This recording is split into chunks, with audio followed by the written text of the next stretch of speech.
guys. Hiya, good to have you back. Thanks again for tuning in to Marriage Game On. So good to see you. And do you know what? We've seen some great squats. What do you call it? Hot squats? Hot squat. Hot squats. It's Feel a the burner, burn. but we've seen some good ones. And Ladies, we are absolutely smashing this challenge. It's true. Come on. Men, we're struggling.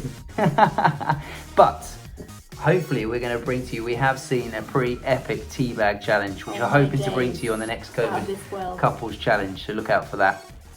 And so last week we talked around heads up, had some great feedback. We know that not all of the content will be relevant, but hopefully we're bringing you stuff that's been helpful for us, and hopefully bits of it might be helpful for you, and you just need to take it and see what fits for you. Try it. We've tried things before. Some of it works, some of it doesn't. So we want some of the content to be really practical. And today we're going to be talking around, or whenever you're going to be watching this, around starting the day strong, but finishing it even stronger. Come on. And that's all around this kind of, we're trying to bring to you this you win, I win mentality. We're on the same team, we want to win, we want to set each other up to win.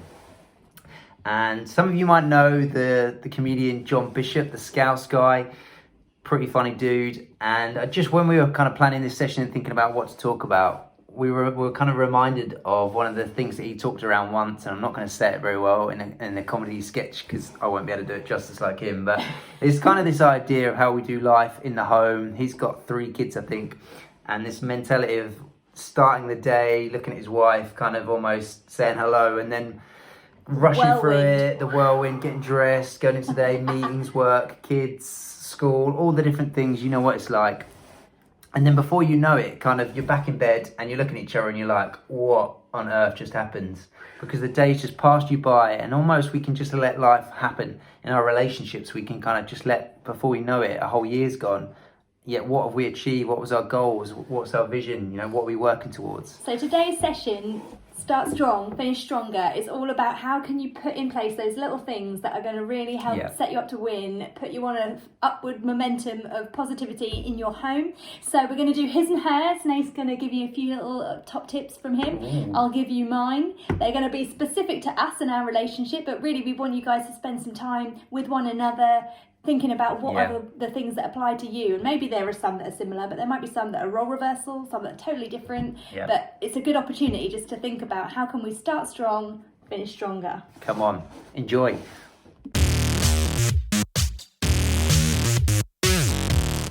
So really to start the day strong for Joy, and to kind of remember what we talked about last time of heads up, to take my eyes off myself, to set Joy up for the win.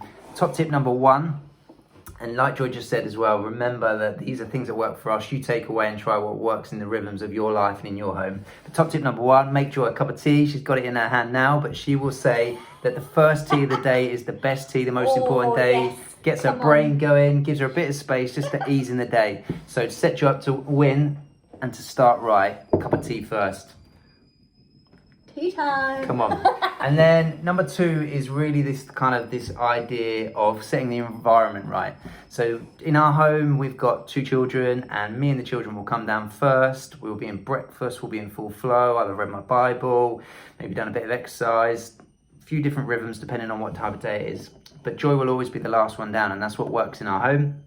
And it's really important that when she comes down, I want to create an environment where she can think clearly, she can accelerate and attack into the day, and she can see that we're on the move. That's my kind of contribution to the home life. Joy might do more in the evening, but for the rhythms for us and the work and the patterns, that works really well. So I want to create a positive environment for Joy to come down to. Number 3 is, you might have seen one of our other sessions was around a team talk.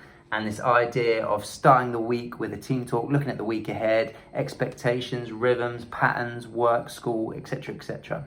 But we don't always want you to have a team talk at the start of the week. It's really good to have a team talk, a mini one, every day. So it's just to start the day. What's your day look like? You know, any calls, any meetings? What's the school and children's patterns today? Anything that I can help with? What's on your mind? Those kind of things just helps me understand where Joy's at and what's her day look like, because I care and I want to see her day and I want to see her win. So that's number 3.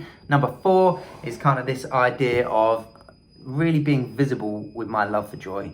Our kids, we've got 2 children, as I said, you might not have, but for us, we have, and I want them to really experience my love for Joy.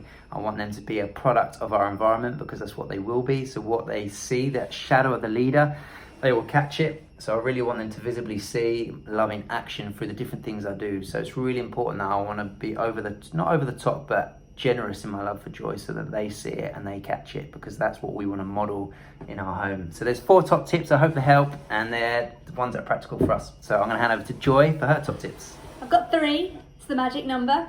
So my first one is, it's a bit similar to Nath on the team talk side of things. My first one is that I try and make a real point of saying to Nath every day, what can I do for you today? Yeah. It's a bit like what we talked about in Heads Up, where we talked about eyes off yourself. But just to ask that question shows Nath that I'm thinking about him through the day. There might be some little practical jobs I can tick off that take some stuff off his list. There might be a cake that needs baking that will just help him to get through those difficult phone calls in the afternoon. You might need some pomegranate prepared. And so it's that kind of thing, just to show Nath that I'm thinking of him, and then I've got to follow up on whatever he's asked. If he wants me to do something, I've got to do it, just to make sure he sees that I value him. I'm placing that value on him by giving him my time and thought for the day.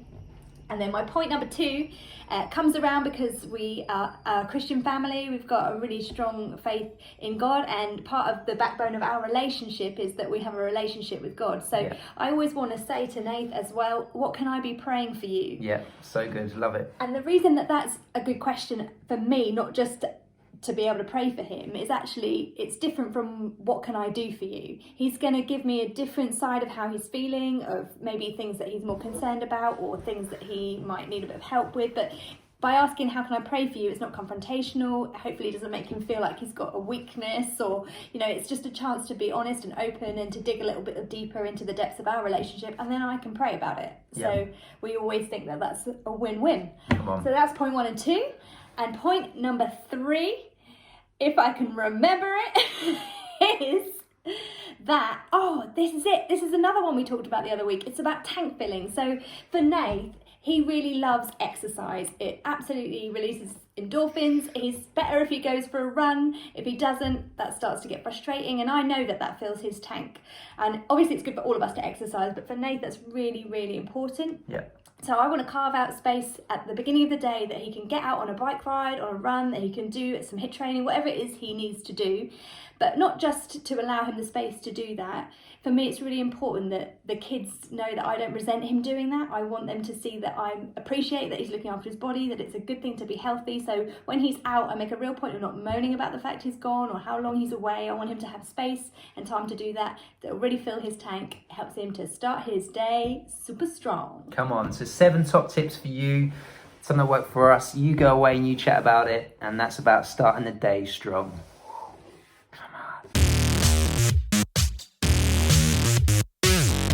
So we've talked about starting strong. We're now going to talk about finishing even stronger. So some of these points are linked onto the ways that we've started the day. We want to finish the day on a high. So Nate talked about creating the environment. He does that for me when I come down in the morning. Everything is ticking along nicely. But what we find really works in our home is that at the end of the day, after whatever has taken place, there might be all kinds of chaos around the home. We've got kids, as we mentioned. There could just be my own creative mess, I like to say, washing up to do. There's all the kind of household stuff around. But we make a real point of resetting the house every evening before we sit down to relax together. So we've done the dishes, we've tidied up the toys, we've lit a few candles, we've created not only a relaxing environment for us to be in, but also a way that means that when the day starts the next morning, things are already in a good place. It's not like we're building onto the chaos of the day before. We've done a reset. So that's recreating the environment. That's our point number 1.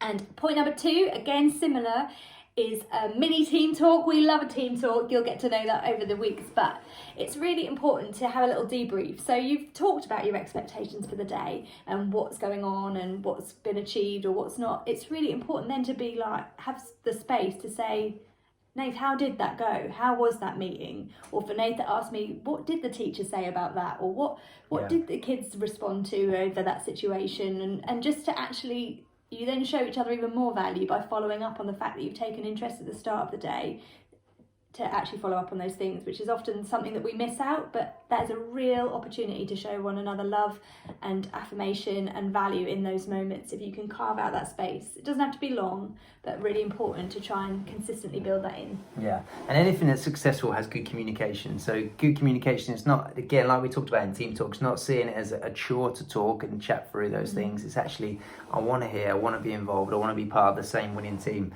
So it's really important that we kind of really embrace those kind of things. And then number 3, I think it's so easy to sit, very much kind of, it's built into our culture. We can sit, we can put the telly on, and we'd be really intentional. We talked about eyes on the prize in the previous one with heads up. And I think if you've got a clear vision and you've got to really set goals, and actually what you're eating, in the sense of not food, but what you're filling your heads with, and the telly is really important. So it's so easy to put junk on. But for us, yes, we've got things that we would like to watch on the TV, but it's really important that we watch lots of podcasts, leadership things. We watch a lot of Christian messages and content. There's some phenomenal messages out there. We read together, and it's really important that what our input is going to be will be our output in all areas of our life. So we want to do that together. So we'd encourage you to really be intentional with what you're feeding yourselves. And then 2 more, so we've got 5 for you to finish the day really strong. So really important to be thankful. We just, it's so easy to kind of, like we talked about in our other one, to have our eyes on ourselves, but we want to be thankful. So whenever we go to bed, we've done this for years now consistently, is we just want to be thankful. So we just have a thing where we have 5 things where we want to be thankful for, and we'll just thank God for the things in the day. And they're just simple things that we want to have a thankful heart for. And it's really important to do that. So we'd encourage you to do that. Even if you're not a Christian, just be thankful. What are you thankful for? And then the last one, and whatever has happened in the day, no matter what your circumstance, good day, bad day, and we know there's lots of challenges, especially in this current time, but always tell each other how much you love them before you go to bed, before the sun goes down. It's really important to leave it like that. And what it does, and the reason we want to finish stronger, is because it sets us up to win for the next day. Absolutely. So there are your 5 top tips for finishing strong. You've had 5 tips for starting strong. So hopefully you can go away, you can work out what yours are. And the whole point behind this session is that we want you guys to see that you don't have to survive in your relationship. Actually, if you put some simple things in place and are consistently building them into your routine, then you can actually thrive. Don't just survive your marriage, thrive in your marriage. Yep. Because if you win, they win. If they win, you win. And that's what we want you to get out of this today. So thank you so much for listening. Subscribe, share, all those things. And keep on sending us your COVID Couples Challenge videos. We absolutely love seeing how you get on. I particularly enjoyed the hot squat. They are. And if you've got any ideas for us for COVID Couple Challenge, we are game on. So send them through. What are you saying? So good to see you. Start strong, finish stronger. Bye.